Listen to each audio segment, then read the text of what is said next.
This Open Championship update is brought to you by Mountain Land Supply, Zions Bank, Black Desert Resort, Hoops Vision, and Siegfried and Jensen. And now, Real Golf Radio's Brian Taylor.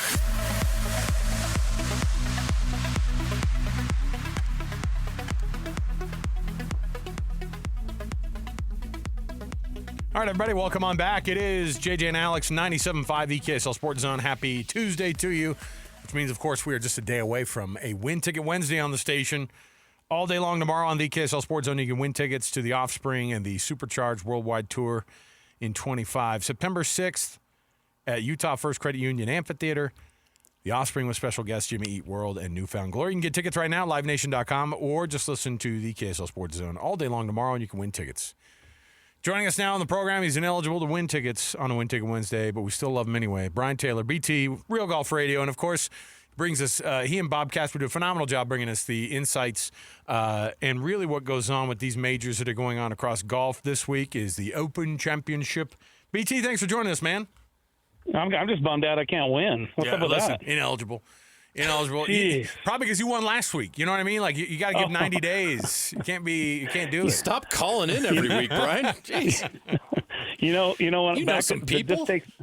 This takes me back, but when probably almost 30 years ago as a producer, and we would do these giveaways, and there was the same guys that would try to game the system. Yep. Do you still have to deal with it? It's like really? Like how many of these things can you win? Anyway, to an extent, but now we have the things out. AI weeds it out. So even if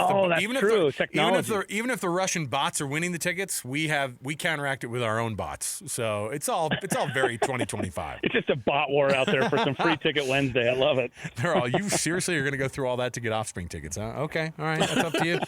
All right, BT, what are we looking like with the Open Championship this year? First of all, what does this course bring versus some of the other locations, of course, that you can see in the Open Championship world? And what are we expecting this week? Obviously, tough conditions, because that's what this tournament always delivers.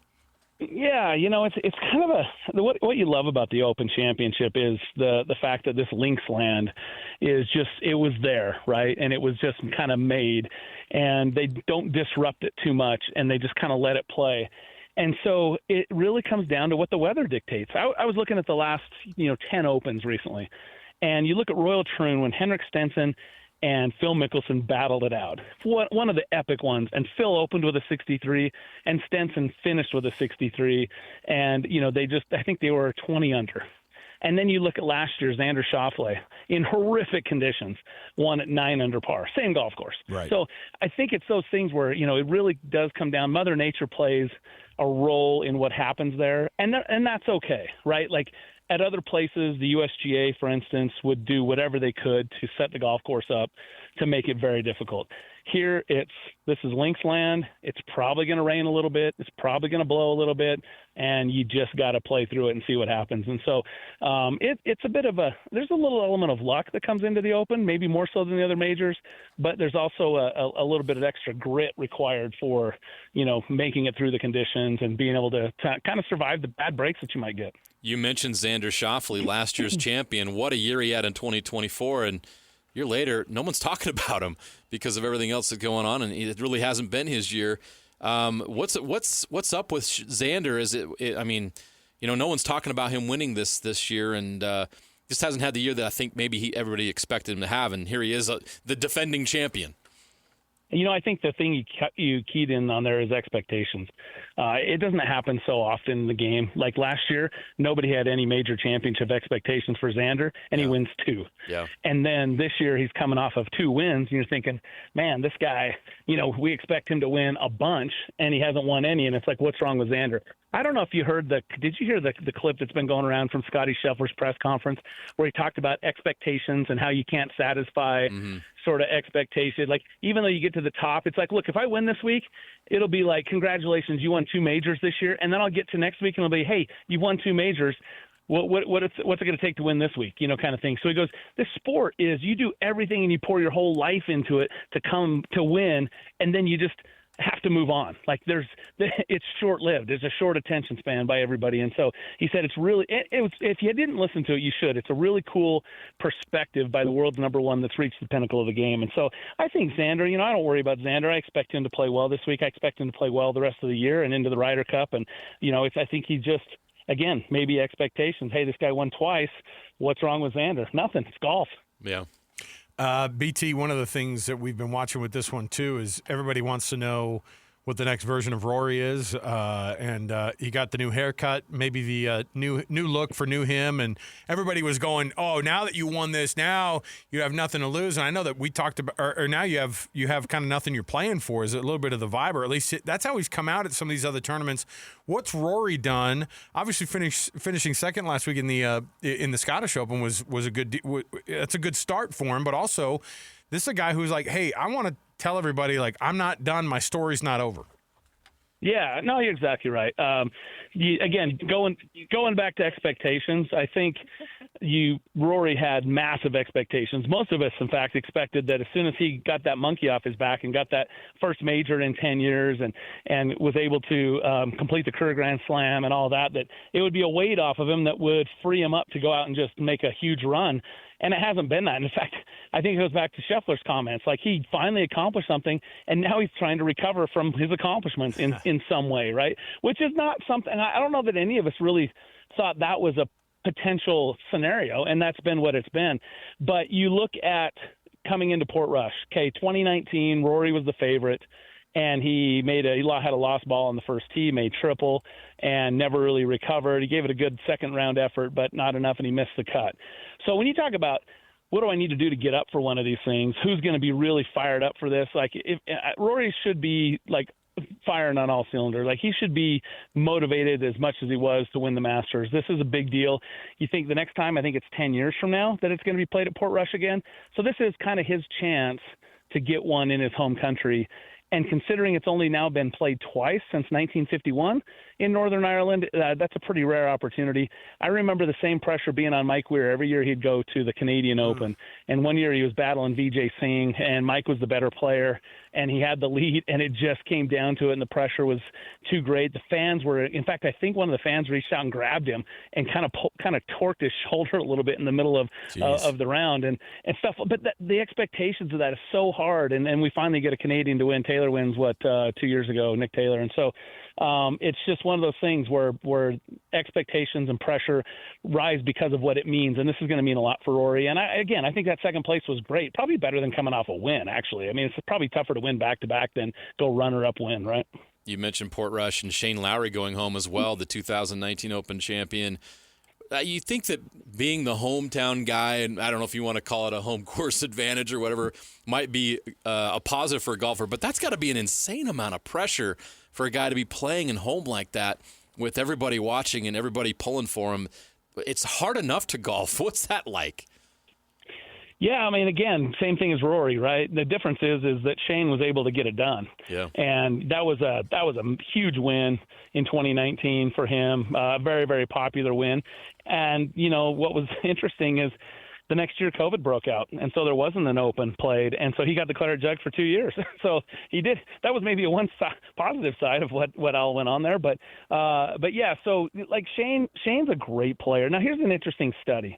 You start looking at Shane, you go, okay, Shane's always been known as a great ball striker, good driver of the golf ball, not a great putter, and yet he went on and did well. Portrush might be one of those places where you could hide a bad putting week or an okay, maybe not bad, but an okay putting week because your ball striking's good. I went through some analytics online from a guy that I follow on golfstats.com, Sal Johnson. He's been doing stats and stuff for, longer than I've been alive. And he's got this page up, and he came down to 4. They sound simple, but I understand what he means. 1 is strokes gained off the tee. 2 is strokes gained, approach the green. 3, which, again, you just say, yeah, fairways and greens, I get it. But then it's around the green. You're going to miss greens there. So who's getting it up and down? Whose short game's really good? And then the 4th one was putting. When you look at some majors like Augusta, more of a premium on putting. This week, he's got it listed as 4th. And so when you add all those together, put the points on it all, he's got Scotty Scheffler, Rory McIlroy 1 and 2, Tommy Fleetwood a bit of a distant 3rd, and then it drops off pretty good after that. So when you look at favorites, I think, you start looking at guys like that. Rory's not necessarily had a hot putter his whole career. Scheffler's been hot, on and off with that putter. And Tommy Fleetwood may be the same, but all those guys, great ball strikers. So look for those guys. And if you round out the top 10 on that, number 10 is Sepp Straka, and he's definitely a guy that I'm looking for this week. I think he could be a little bit of a sleeper. So anyway, I don't know if that helps, but I think Portrush is going to be one of those where just keep it out of the 57 pot bunkers and some of that deep stuff and go get it. I heard you guys talking about actually Sepp Straka this last week on Real Golf Radio, and you're talking with Caddy about guys historically who've had ugly swings but get it done with an ugly swing. And I thought, well, we kind of have this guy who's the world number one right now who doesn't. Everybody tries to copy the mechanics. It's like that old scene from Happy Gilmore when Shooter McGavin is off in the woods by himself trying the big approach like that Happy had.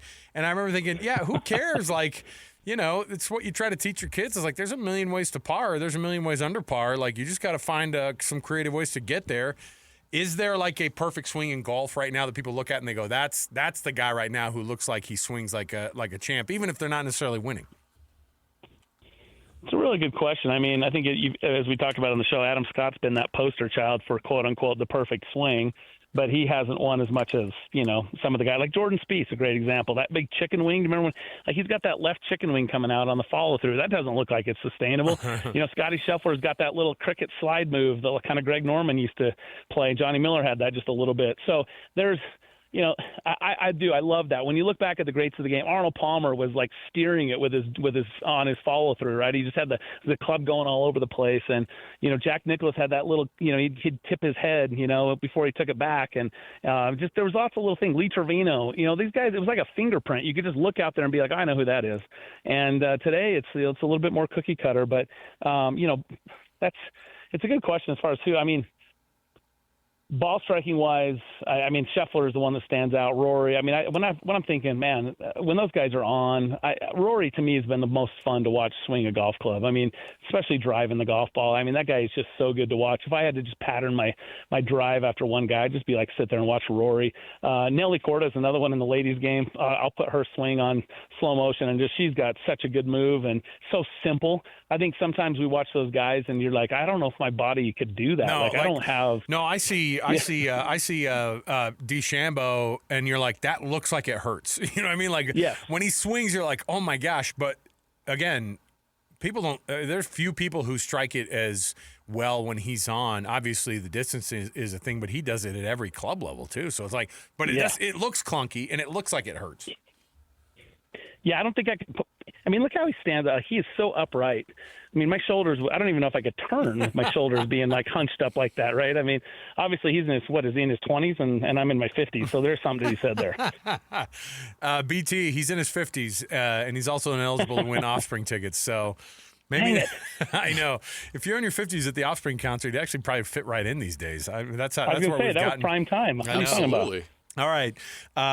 Thanks for joining us, BT. We'll chat with you again, I think, on the first day of, and we'll get your ideas on what round one has been going like. By then, we'll have a lot of rounds in the books, if not the day finished by then. No, it will be by then on. And I promise Thursday. I'll get up early, and I'll promise I'll get up early and get you guys the stuff you didn't see while you were sleeping. Okay, so perfect. That's my commitment for you. So. All right, there's BT. All right, boys. He's always committed to it. Appreciate it. There you go. Brian Taylor, everybody, Real Golf Radio. He and Bob Casper do a phenomenal job. We'll take a break here. We'll come back. We have a Would You Rather right around the corner. You don't want to miss it. I've got a fun one for today. Stay with us, 97.5 DKSL Sports Zone.